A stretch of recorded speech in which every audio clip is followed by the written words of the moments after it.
ជួយកម្រមានពណ៌មាសបាទបងឃើញទេជួយពណ៌មាសបងពណ៌ជួយពណ៌មាសស្អាតពូជនេះខ្ញុំទៅប្រកាសបានទេពណ៌ថ្មីបាទពណ៌ថ្មី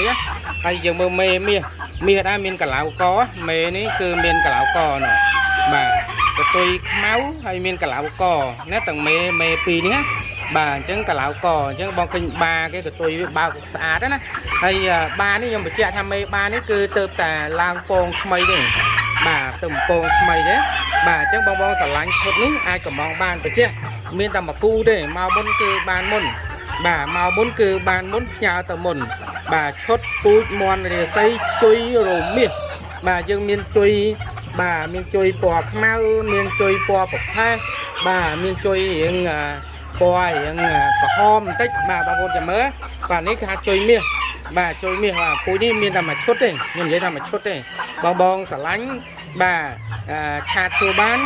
ផ្ញើបានគ្រប់ខេត្តក្រុងធានាបងមើលសេវាដាច់ស្អាតសេវាពីលើបាទស្អាតហើយកតុយបើកស្អាតទៀតកតុយឈ្មោលហើយកតុយនេះអត់ទាន់ចេញតំណក់មកទេតិចទៀតវាធំមែនទែនតំណក់ហើយព្រោះ